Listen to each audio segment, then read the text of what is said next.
നടി ആക്രമിക്കപ്പെട്ട കേസിൽ ഇന്ന് കുറ്റക്കാരാണെന്ന് കണ്ടെത്തിയ പ്രതികൾക്കുള്ള ശിക്ഷാവിധി പുറപ്പെടുവിക്കാൻ വേണ്ടി ഇരിക്കുകയാണ്. അതിന്മേൽ ഇന്ന് വാദം കേൾക്കും. ഇപ്പോൾ നമുക്കൊപ്പം ചേരുന്നത് അതിജീവിതയുടെ അഭിഭാഷക ടി.ബി. മിനിയാണ്.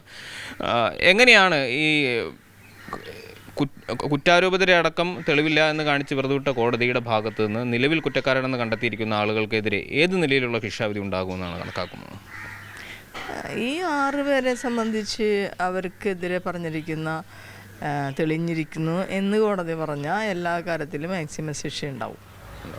ആ ശിക്ഷ ഓൾറെഡി അവർ കുറ്റക്കാരാണെന്ന് കണ്ടെത്തിയപ്പോൾ തന്നെ ആ ശിക്ഷയെക്കുറിച്ച് നമുക്ക് ഏതാണ്ട് ധാരണ.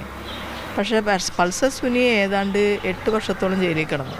8 വർഷത്തെ കിടന്നു എന്ന് പറയുമ്പോൾ അതിലൊരു 2 വർഷത്തിൻ്റെ അത് ആ 8 വർഷത്തിലെ 4 ദിവസം കൂടി കണക്കാക്കിയിട്ട് 10 വർഷത്തോളം അതിൽ ഇളവ് വരും. മനസ്സിലായ ബാക്കിയുള്ള കാലത്ത് ശിക്ഷയാണ് അനുഭവിക്കേണ്ടി വരുള്ളൂ.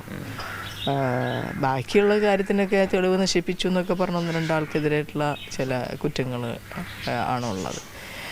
അതിൽ അത്ര വലിയ ശിക്ഷകളുണ്ടാവാനുള്ള സാധ്യത ഞാൻ കാണുന്നില്ല.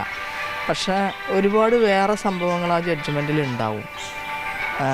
അതിലൊന്ന് ഈ മെമ്മറി കാർഡുമായി ബന്ധപ്പെട്ട വിഷയങ്ങളെ സംബന്ധിച്ച് കോടതി ഒരു തീരുമാനത്തിലേക്ക് എത്താനുള്ള സാധ്യത ഞാൻ കാണുന്നുണ്ട്. രണ്ടാമത്തത്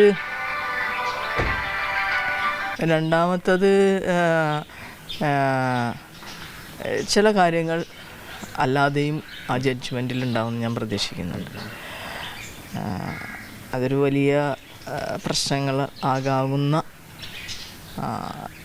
കാര്യങ്ങൾ ഉണ്ടാവാനുള്ള ഇന്നത്തെ ഏറ്റവും പ്രധാനപ്പെട്ടത് പുറത്തു വരുന്ന ജഡ്ജ്മെന്റ് ആണ്. അതിൻ്റെ അകത്ത് വിശദാംശങ്ങളായിരിക്കും അല്ലേ? ശേക്കാൾ കൂടുതൽ കുറേയും കൂടി സീരിയസ് ആയിട്ടുള്ള ചില കാര്യങ്ങളും ഒബ്സർവേഷൻസൊക്കെ കോടതി ആ ജഡ്ജ്മെൻറ്റിൽ ഉണ്ടാകുമെന്ന് ഞാൻ പ്രതീക്ഷിക്കുന്നുണ്ട്. അതിൻ്റെ കാര്യങ്ങളുണ്ട്.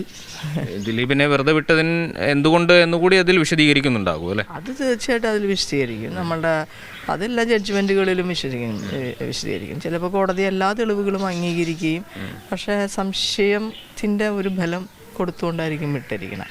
അത് നമുക്കിപ്പോൾ പറയാൻ പറ്റില്ല. അതിനെ സംബന്ധിച്ച് നമ്മൾ ബോധേടുമല്ല.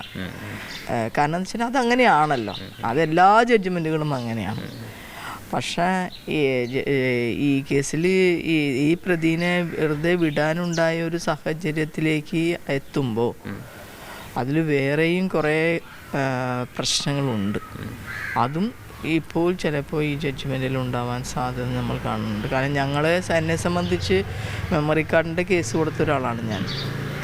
അതിപ്പോൾ നമ്മൾ ജുഡീഷ്യറിയിൽ ഉണ്ടാകുന്ന തെറ്റായിട്ടുള്ള പ്രവണതകൾക്കെതിരായിട്ടുള്ള ഒരു ഫൈറ്റും കൂടിയായിരുന്നു. നമ്മളെ സംബന്ധിച്ച് പേഴ്സണലായിരുന്നു കുറച്ചുകൂടി അത്.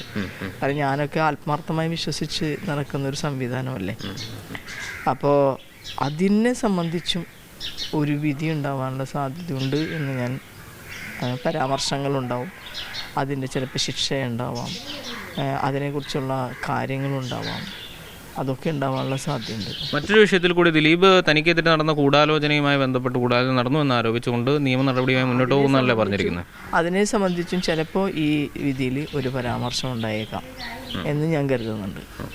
തീർച്ചയായും ഇന്ന് ശിക്ഷാവിധി പറയാൻ വേണ്ടി ഇരിക്കുകയാണ്. പക്ഷേ ആ നിമിഷവും ഏറ്റവും പ്രധാനപ്പെട്ടത് ഈ പുറത്തു വരുന്ന വിധി പ്രസ്താവത്തിൽ എന്താണ് പരാമർശിക്കുന്നത് എന്നുള്ളതായിരിക്കും എന്നാണ് ടി.ബി. മിനിയും പറയുന്നത്. ജിബിൻ തോമസിനൊപ്പം മുഹമ്മദ് ആഷിഖ്, മീഡിയ 1.